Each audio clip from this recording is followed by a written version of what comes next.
कार्तिक मास अध्याय 9 विस्तृत कथा। कार्तिक मास हिंदू धर्म के अनुयायियों के लिए अत्यंत पवित्र और पुण्यकारी महीना है। इस महीने में व्रत, स्नान, पूजा, उपवास और दान का विशेष महत्व है। भगवान विष्णु की विशेष कृपा प्राप्त करने के लिए यह महीना सर्वोत्तम माना जाता है। कार्तिक मास के व्रत और पूजा से भगवान विष्णु के साथ साथ शिवजी की भी कृपा प्राप्त होती है। कार्तिक मास का विशेष महत्व।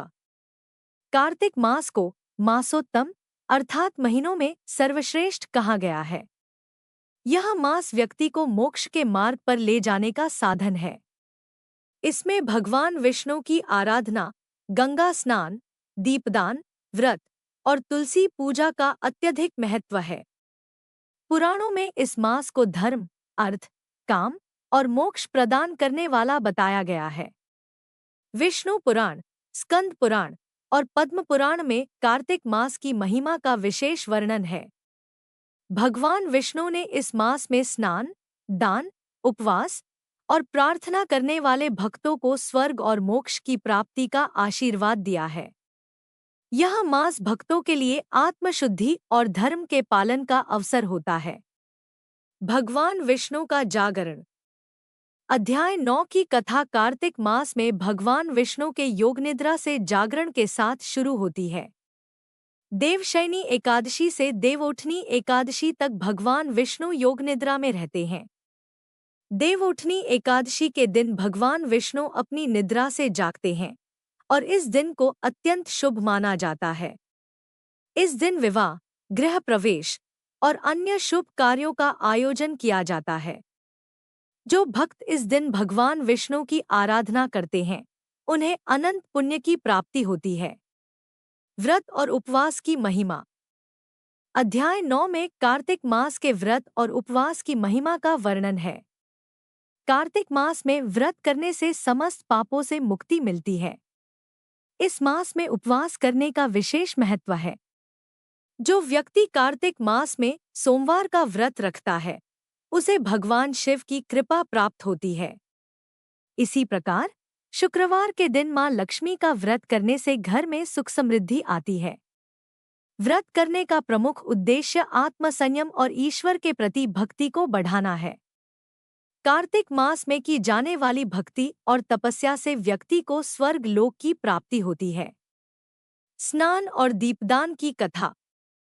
अध्याय 9 में कार्तिक स्नान और दीपदान का विशेष वर्णन किया गया है। इस मास में पवित्र नदियों, विशेष रूप से गंगा, यमुना, सरस्वती और नर्मदा में स्नान करने से सभी पापों का नाश होता है। जो व्यक्ति सूर्योदय से पूर्व स्नान करता है, उसे देवताओं की कृपा प्राप्त होती है और उसके जीवन के समस्त कष्ट समाप्त हो जाते हैं।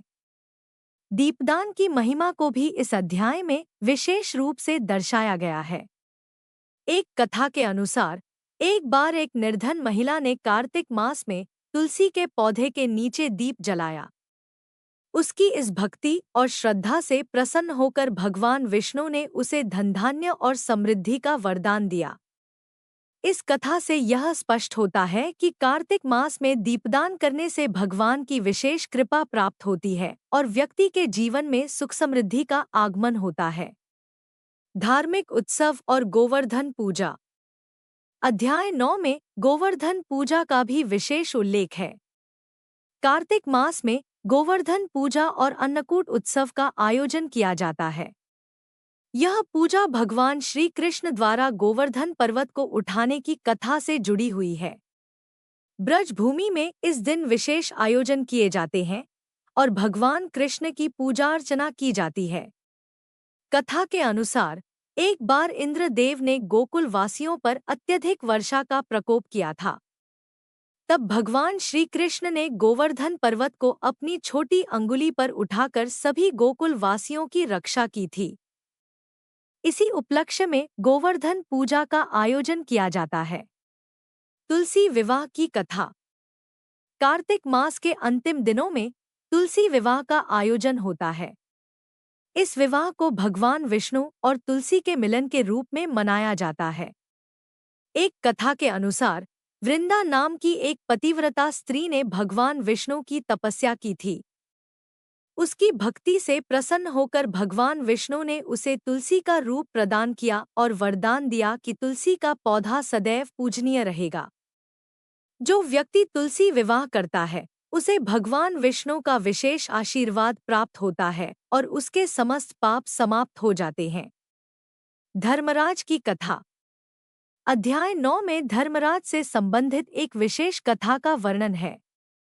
धर्मराज, जो यमराज के रूप में जाने जाते हैं, कार्तिक मास में अपने दूतों से कहते हैं कि जो व्यक्ति इस महीने में व्रत और उपवास करता है उसे यमलोक के कष्टों का सामना नहीं करना पड़ेगा।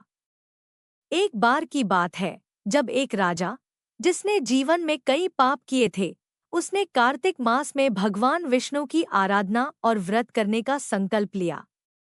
उसके इस पुण्य कार्य के कारण यमराज ने उसे मृत्यु के बाद यमलोक के कष्टों से मुक्त कर दिया और उसे स्वर्ग लोक का मार्ग प्रदान किया। अधर्म से धर्म की ओर यात्रा।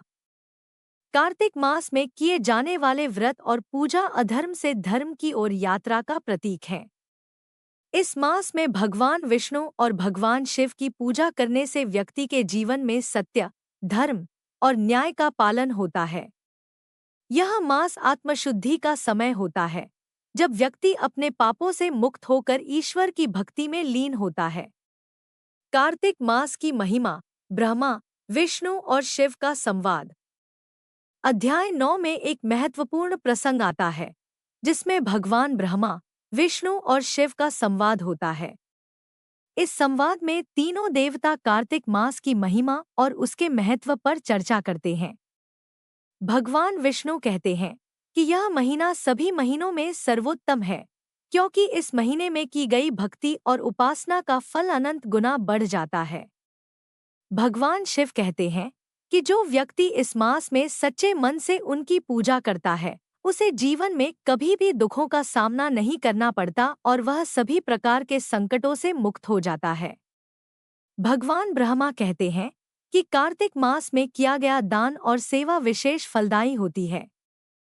जो व्यक्ति इस महीने में दान करता है वह अगली 7 पीढ़ियों तक धनधान्य और समृद्धि का आशीर्वाद प्राप्त करता है। मोक्ष प्राप्ति का मार्ग। अध्याय 9 के अंत में मोक्ष प्राप्ति का मार्ग बताया गया है। कार्तिक मास में किए गए व्रत, स्नान, दान और पूजा व्यक्ति को मोक्ष प्राप्ति की दिशा में अग्रसर करते हैं। इस महीने में भगवान विष्णु की भक्ति करने से व्यक्ति को सांसारिक बंधनों से मुक्ति मिलती है और वह ईश्वर की कृपा प्राप्त करता है। निष्कर्ष। कार्तिक मास का अध्याय 9 हमें यह सिखाता है कि यह महीना आत्मशुद्धि, भक्ति और धर्म के पालन का समय है। इस महीने में किए गए पुण्य कार्यों का फल अनंत होता है।